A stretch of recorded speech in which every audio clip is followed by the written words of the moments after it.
હવે વિદ્યાર્થી મિત્રો જોઈએ દાખલા નંબર સ્વાધ્યાય 6.3 તમે જોયું હશે કે 6.3 એટલે ફક્ત સ્પર્શક અને અભિલંબના સમીકરણ આધારિત દાખલા છે. હવે આ પોઈન્ટનો JEEમાં કઈ રીતે દાખલો પૂછાય છે એની પણ હું થોડી વાત કરી લઉં.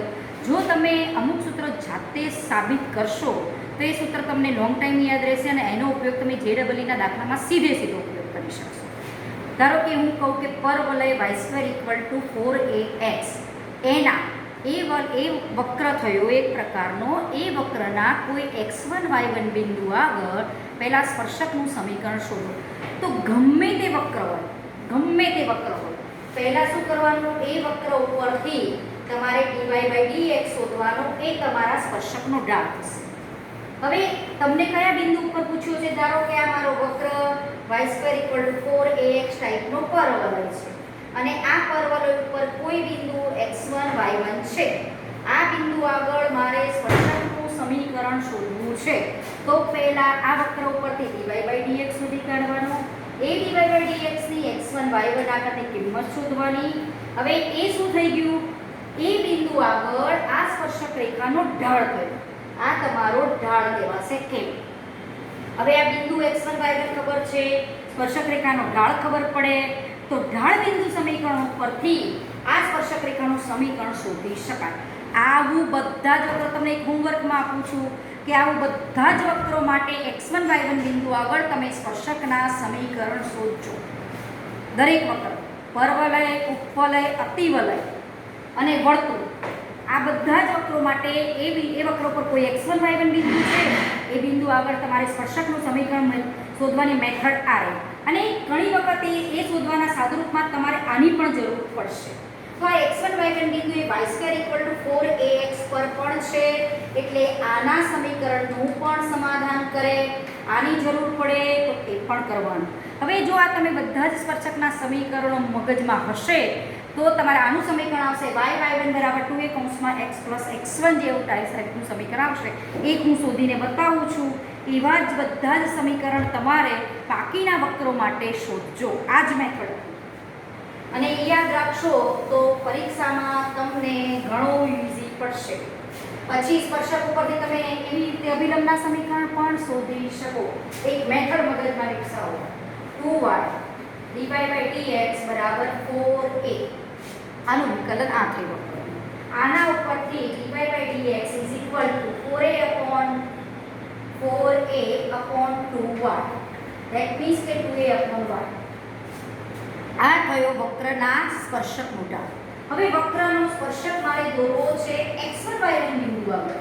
ધારો કે આ વક્ર ઉપર કોઈ x1 y1 બિંદુ છે, એ બિંદુ આગળ મારે સ્પર્શક દોરવો છે. તો મારે આ ઢાળ x1 y1 બિંદુ આગળ શોધવો પડે. બરોબર? x1 y1 બિંદુ આગળ મેં આ વક્રના સ્પર્શકનો ઢાળ શોધ્યો. ધારો કે હું એને n કહું. મને વક્રના સ્પર્શકનો ઢાળ મળ્યો. આ રેખા કયા બિંદુમાંથી પસાર થાય છે? x1 y1 માંથી પસાર થાય છે. માટે સ્પર્શક રેખાનું સમીકરણ ઢાળ બિંદુ પરથી y - y1 = m × x - x1. બરાબર? આ સ્પર્શક રેખાનું સમીકરણ. અહીંયા y/y1 - y1² = 2ax - 2ax1. હવે મેં આગળ વાત કરી એ પ્રમાણે x1 y1 બિંદુ વક્ર પર પડશે એટલે વક્રના સમીકરણનું પણ સમાધાન કરે. તો y1² = 4ax1 લખી શકું. આ એક મેથડ બતાવું છું. દરેક વક્ર માટે તમારે આ રીતે સ્પર્શકના સમીકરણ જાતે શોધવાનું. હવે આ 4ax1 અહીંયા લેજો. તો y/y1 = 2ax. આ માઈનસ પ્લસ આવે, માઈનસ સરવાળો થશે. 2ax1 વધશે. 2a x + x1. આ તમારા આ વક્રના x1 y1 બિંદુ આગળના સ્પર્શકનું સમીકરણ થયું. y/y1 = 2a x + x1. બરોબર? હવે આ જ રીતે ઉપવલય માટે પણ તમારે કોઈ પણ બિંદુ આગળ, ઉપવલયના કોઈ પણ બિંદુ આગળ અથવા તમે x1 y1 બિંદુ ધારી લો, એ બિંદુ આગળ તમે સ્પર્શકનું સમીકરણ શોધી શકો છો. અતિવલય માટે પણ શોધી શકો અને વર્તુળ માટે પણ શોધી શકો. વર્તુળ તમારું જો આવું સમીકરણ હોય x² + y² = a², તો વર્તુળના x1 y1 બિંદુ આગળ, વર્તુળ પર કોઈ x1 y1 બિંદુ છે તે બિંદુ આગળ આવી રીતે મગજમાં હોવું જોઈએ આ ઉગમ બિંદુ કેન્દ્રવાળું કોઈ વર્તુળ છે, કોઈ x1 y1 બિંદુ છે, ત્યાં મેં સ્પર્શક દોર્યો, તો આ સ્પર્શકનું સમીકરણ તમારું આવું થશે x(x1 + y(y1) બરાબર, ધારો કે આનું હું આ જ રીતે શોધું તો આનું શું થશે 2x + 2y dy/dx = a કે અચળનું વિકલન 0, તો આના ઉપરથી dy/dx - x/y એની x1 y1 આગળનો ઢાળ શોધો તો x1 y1 આને કહેવાય આ x1 y1 બિંદુ આગળના સ્પર્શકનો ઢાળ, તો ઢાળ બિંદુ સમીકરણ ઉપરથી y - y1 m x - x1. હવે આ યાદ રાખવાની એક રીત પણ છે, એ પણ કહી દઉં y(y1 - y1)² x(x1 + x1²). હવે અહીંયાથી તમે આ x1² અને y1² નો જો હું સરવાળો કરું આ પદ અહીંયા લાવું તો x(x1 + y(y1) = x1² + y1² x1² + y1². હવે x1 y1 બિંદુ એ વર્તુળ પર પણ છે એટલે વર્તુળના સમીકરણનું પણ સમાધાન કરે તો x1² + y1² = a². તો તમારા આ વર્તુળ માટે સ્પર્શકનું સમીકરણ બન્યું x(x1 + y(y1) = a². બરોબર, આ વર્તુળ જો આ ટાઈપનું હોય એના ઉપર x1 y1 બિંદુ હોય તો તમારા સ્પર્શકનું સમીકરણ આ બને. હવે તમને બધા જ વક્રોના પ્રચલ સમીકરણ પણ ખબર છે, તો આ પ્રચલ સમીકરણ x1 y1 બિંદુ તરીકે તમને અહીંયા આવું આપ્યું હોય x = at² ને y = 2at, a y² = 4ax પર વલયનું પ્રચલ સમીકરણ છે જ્યાં t પ્રચલ છે. તો x1 ની જગ્યાએ તમે અહીંયા at² મૂકી દો અને y1 ની જગ્યાએ 2at મૂકો તો તમને જે મળે એ પણ આ બિંદુ આગળના સ્પર્શકનું સમીકરણ જ કહેવાય. તો આ બિંદુને કયું બિંદુ તરીકે ઓળખવામાં આવે છે? ટી બિંદુ તરીકે પણ ઓળખવામાં આવે છે. અને એવી જ રીતે ધારો કે આ તમારું વર્તુળનું સમીકરણ હોય તો આના પ્રચલ સમીકરણ બને છે x = a cos θ, y = b sin θ, y = a sin θ. મૂકો અહીંયા a² cos² + a² sin², a² common નીકળ્યા, sin² + cos² વર્ગ એટલે બરાબર a² સમીકરણનું સમાધાન કરે એવા જ ને સમીકરણો જે મળે છે એને પ્રચલ સમીકરણ તરીકે લઈએ છીએ. તો x1 તરીકે તમે અહીંયા a cos θ અને y1 તરીકે a sin θ લઈ અને આ સમીકરણમાં મૂકો x1 y1 ની જગ્યાએ તો પણ ચાલે. તો એ θ બિંદુએ આ વર્તુળનું પ્રચલ સમીકરણ જે છે θ બિંદુએ પ્રચલ સમીકરણ આ છે અને એના ઉપરથી સ્પર્શકનું સમીકરણ પણ તમે મેળવી શકો છો. x1 y1 ની જગ્યાએ એ બિંદુ મૂકવાનું, એટલે આવા સમીકરણો પણ ઘણી વખત ઉપયોગી છે. હવે બીજું તમે કામ ઉપવલય અને અતિવલય માટે કરજો. તમે જોયું, જો આ સમીકરણમાં આવું હોય સ્પર્શકનું સમીકરણ, આ સમીકરણનું સ્પર્શક આવું મળે. જો y² છે તને તું આગળ લઈ લો y(y1) લઈ લો અને અહીંયા 4 અને a x ની જગ્યાએ x + x1 કરી દો તો જો આ 2 2 ઉડ્યા, x ની જગ્યાએ x + x1 મૂકો અને y નું y² હોય તો y(y1) કરો તો એવું જ મળશે. હવે અહીંયા x ની જગ્યાએ આપણે x + x1 મૂક્યો, એવી રીતે તમે મૂકો તો ચાલશે નહીં, પણ આવી રીતે મેળવવાની ટેકનિક આ છે x(x1 + y(y1) = a². તમારે કોઈ પણ વક્રના સ્પર્શક જો આ મોઢે હોય તો તમે JEE ના દાખલામાં ઉપયોગ કરી શકો, આનો પણ ઉપયોગ કરી શકો. એ જ રીતે અતિવલય માટે પણ મેળવી શકશો અને ઉપવલય માટે પણ તમે ના સ્પર્શકના સમીકરણ x1 y1 બિંદુ આગળ મેળવજો. એ આવશે ઉપવલય માટે આવશે x(x1) / a² + y(y1) / b² = 1. અતિવલય માટે આવશે x(x1) / a² - y(y1) / b² = 1. હવે આ રીતના સમીકરણ મેળવજો તો એ ઘણું ઉપયોગી થશે તમને. હવે દાખલા નંબર જોઈએ 18મો આપણા સ્વાધ્યાય 6.3 નો. કારણ કે આ જે 6.3 છે સ્પર્શક અને અભિલંબ માટેનો છે. તો જેવી રીતે મેં વર્તુળના x1 y1 બિંદુ આગળ સ્પર્શકના સમીકરણ શોધ્યા એવા તમે અભિલંબના સમીકરણ પણ શોધી શકો. એટલું બેઝિક કોન્સેપ્ટ પીકતો રાખો કોઈ પણ વક્ર. પહેલું dy/dx. જો એનો x1 y1 બિંદુ આગળનો ઢાળ શોધો તો dy/dx x1 અને y1 શોધી કાઢો. એ કહેવાશે તમારા વક્રના સ્પર્શકનો x1 y1 બિંદુ આગળનો ઢાળ મળે. બિંદુ તો ખબર જ છે x1 y1 બિંદુનું ઢાળ મળે તો એના ઉપરથી ઢાળ બિંદુ સમીકરણ ઉપરથી રેખાનું સમીકરણ મળે અને એ સમીકરણનું સાદુરૂપ આપવા માટે x1 y1 બિંદુ વક્ર પર પણ હશે એટલે વક્રના સમીકરણનું પણ સમાધાન કરશે, એનો ઉપયોગ કરવો પડતો પડતો હોય તો કરવાનો, જેવી રીતે મેં આ બંનેમાં કર્યું છે, વર્તુળ અને પરવલયમાં. 18 વક્ર છે તમારો y બરાબર 4x³ માઇનસ 2x⁵. આ દાખલો સમજો, કારણ કે આ દાખલો સમજવામાં છોકરાઓ ઘણી ભૂલ કરે છે.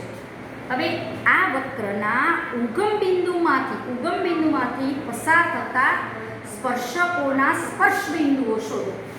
ધારો કે આ સપોઝ એમ માનો કે ધારો કે આ વક્ર મારો આ છે, આ કોઈ સ્પર્શ બિંદુઓ છે. કોઈ વક્ર ધારો કે આમ દોરાતો હોય તો અહીંયા આવા આ બંને બિંદુમાંથી પણ તમારો સ્પર્શક પસાર થઈ શકે. તો એના સ્પર્શ બિંદુ એકથી વધુ પણ હોઈ શકે, એક જ સ્પર્શ બિંદુ હોય એવું જરૂરી નથી. હવે અને આનો તમારે ગ્રાફ દોરવું હોય તો પણ દોરી શકો. x ની અલગ અલગ કિંમતો લેવાની, y નો કોઠો બનાવવાનો, એ બધા બિંદુઓ તમે દોરો અને મૂકો આલેખમાં, એ બધા બિંદુઓ જોડો ને જે આલેખનો આકાર રચાય એ તમારો આલેખ થાય. હવે એમ કહે છે કે આ વક્રના ઉગમ બિંદુમાંથી પસાર થતા સ્પર્શકોના સ્પર્શ બિંદુઓ શોધો. પહેલા સ્પર્શકો માટે તો શું કામ કરવાનું? dy/dx શોધવાનો જ. એટલે આ x³ એટલે 3x² એટલે 12x². 5 દુ 10, x ની 4 ઘાત, આનું મેં વિકલન કર્યું. હવે આ થયો મારો સ્પર્શકનો ઢાળ. હવે ધારો કે આ વક્ર ઉપર કોઈ AB બિંદુ છે, મારે સ્પર્શ બિંદુઓ શોધવા છે અને એના ઉપરથી પસાર થતો એક સ્પર્શકો શોધવાના છે અને એકથી વધુ સ્પર્શ બિંદુ મળે છે. આને શું કીધું? સ્પર્શ બિંદુઓ શોધો. એનો મતલબ કે આ ટાઈપ ધારો કે મેં બીજી આકૃતિ દોરી, કોઈ એવા ટાઈપનો વક્ર રચાતો હોઈ શકે અને એના ઉપરના બિંદુઓ હોય ને બધા બિંદુઓમાંથી કોઈ એક સ્પર્શક રેખા પસાર થતી હોય તો એ વક્રના સ્પર્શ બિંદુ એકથી વધુ પણ હોઈ શકે. હવે અહીંયા dy/dx ને પહેલા શોધ્યો. હવે હું એમ કહું કે ધારો કે dy/dx થી AB આગળની કિંમત, એટલે એનો મતલબ થયો કે વક્ર ઉપર કોઈ એક AB બિંદુ લીધું અને એ બિંદુ આગળ આ મારા સ્પર્શકનો ઢાળ મેં લીધો. x તરીકે a મૂકો, y તરીકે b મૂકાય, પણ y આપણી પાસે છે નહીં તો મેં અહીંયા x તરીકે અહીંયા a જ મૂક્યો છે. આ આપણા કયા વક્રનો AB બિંદુ આગળ જે સ્પર્શક દોર્યો છે એનો ઢાળ. વક્રના સ્પર્શકનો આ ઢાળ થયો કહેવાય, સ્પર્શકનો ઢાળ.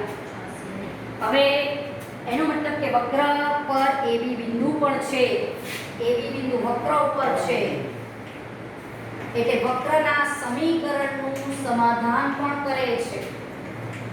એટલે x ને y તરીકે AB મૂકો, મૂક્યા, બરોબર. એટલે તમારા મગજમાં કલ્પના થવી જ જોઈએ. ધારો કે આ ટાઈપનો વક્ર હશે, વક્ર પરના આ સ્પર્શ બિંદુ હશે ને એમાંથી સ્પર્શક રેખા પસાર થતી હશે અને આ રેખા કોઈ ઉગમ બિંદુમાંથી પણ પસાર થાય છે. હવે આમે આ વક્રમાં ઉગમ બિંદુ પણ મૂકો, x આમ 0 મૂકો તો y આમ પણ 0 મળે છે, એટલે આ વક્ર ઉગમ બિંદુમાંથી પસાર થાય છે તો નક્કી છે. મળ્યું. પહેલા વક્રના સ્પર્શકનો ઢાળ શોધ્યો, AB બિંદુ પર ઢાળ શોધ્યો, AB બિંદુ વક્ર પર પણ હશે, વક્રના સમીકરણનું સમાધાન પણ કરવું છે. આ ઢાળ મળ્યો, આ વસ્તુ. હવે બિંદુ AB વક્ર ઉપર છે, એ વક્રના AB બિંદુ આગળ મેં સ્પર્શક દોરેલો છે, એ સ્પર્શકનો ઢાળ આટલો છે. માટે ઢાળ ખબર છે, બિંદુ ખબર છે, તો આવી કલ્પના થવી જોઈએ. ધારો કે આ મારું વક્ર છે, આ વક્ર ઉપર મારે કોઈ AB બિંદુ છે, આ AB માંથી પસાર થતી સ્પર્શક રેખા છે અને એ રેખાનો ઢાળ ખબર છે, બિંદુ ખબર છે. આ કોન્સેપ્ટ પકડી રાખજો, ગમે તેવો દાખલો છે. માટે સ્પર્શક રેખાનું સમીકરણ તમારું બનશે બિંદુ તરીકે AB છે એટલે y1 બરાબર m, m એટલે આપણો ઢાળ છે 12a² માઈનસ 10 a ની 4 ઘાત m x માઈનસ x. એટલે AB બિંદુ આગળ આટલા ઢાળવાળી સ્પર્શક રેખાનું આ સમીકરણ છે.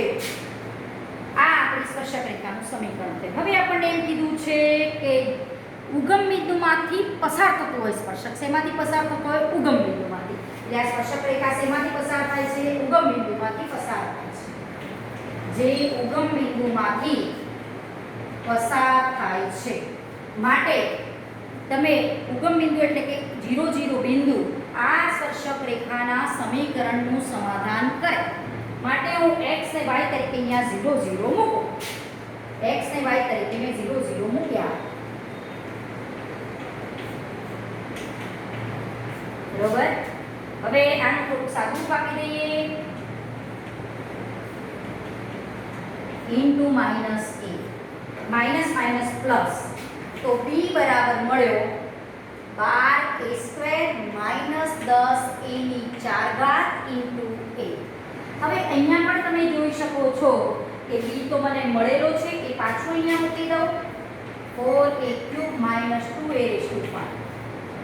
હવે આ તમે એ આમાંથી જો હું ગુણું અને આમાંથી બહાર કાઢીએ તો a² પણ બહાર નીકળે છે. એ હતો a² નીકળ્યો એટલે a³ અને 2 પણ તમારો કોમન નીકળે છે તો આ રહેશે 6 રહેશે. આમાંથી a² બહાર નીકળ્યો 2 પણ બહાર નીકળ્યો આમાંથી 2 બહાર a² બહાર એટલે આટલું આપણી પાસે વધ્યું છે.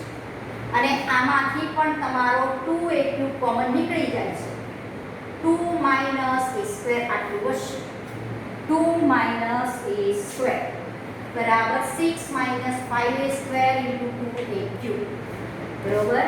હવે આમાંથી તમે અહીંયા આ કિંમત હું લાવી દઉં તો 2a³ 2 માઇનસ a² આખું પદ હું અહીંયા ખસેડું તો આખું પદ પ્લસ વાળું સામે આવે કે માઇનસ થાય બરાબર 0 બરોબર. હવે આમાંથી 2a³ કોમન નીકળે છે કાઢ્યા 2 માઇનસ a² આ માઇનસ નિશાની અંદર આપો એટલે આપણે આટલે પહોંચ્યા બરોબર. હવે આનો મતલબ થયો 2a³ ઇન્ટુ 4a² માઇનસ 4 બરાબર 0. હવે અહીંયાથી છોકરાઓ એ ભૂલ કરે છે કે અહીંયા 2a³ ઉડાડી દે એટલે સમીકરણના બીજ તમને ઓછા મળે એ ખોટું છે. તમે ઉડાડી શકો નહીં કારણ કે હજુ મને ખબર નથી કે એ 0 છે કે નહીં. જો એ 0 ન હોય તો જ તમે અહીંયાથી બે બાજુ 2a³ ઉડાડી શકો નહીં તર નહીં. હવે આનો મતલબ 2a³ બરાબર 0 એટલે a બરાબર 0 કે 4a² માઇનસ 4 બરાબર 0 a બરાબર 0 આના ઉપરથી 4a² બરાબર 4 a² બરાબર 1 માટે a ± 1 a બરાબર 0 એટલે a ની આપણને 3 કિંમતો મળી. જો મેં અહીંયાથી ઉડાડી દીધો હોત તો મને ખાલી a ની 2 જ કિંમતો મળત 0 મળત નહીં. એટલે આપણો જવાબ કંઈક અંશે એક તમને સ્પર્શ બિંદુ ઓછું મળે. હવે a = 0 હું આ સમીકરણમાં મૂકું 1 પરથી b પણ 0 મળે અને જો a = 1 મૂકું અહીંયા a = 1 a = 0 માટે b = 0 a = 1 માટે a = 1 માટે b = 2 અને a = -1 માટે -1 મૂકો અહીંયા તો b -1 નો ક્યુબ એટલે -1 -4 -1 ની 5 ઘાત એટલે -1 +2 એટલે -2 થાય તો b બરાબર તમારો -2 થાય. હવે આપણે ab બિંદુ એ વક્ર ઉપર લીધેલું બિંદુ હતું એક તરીકે 0 0 મળ્યું એક બિંદુ 1 2 મળ્યું બીજું બિંદુ -1 -2 મળે છે. આ રીતે આપણને 3 સ્પર્શ બિંદુઓ મળી શકે બરોબર. આ દાખલો આ રીતે કરાય સમજીને કરવા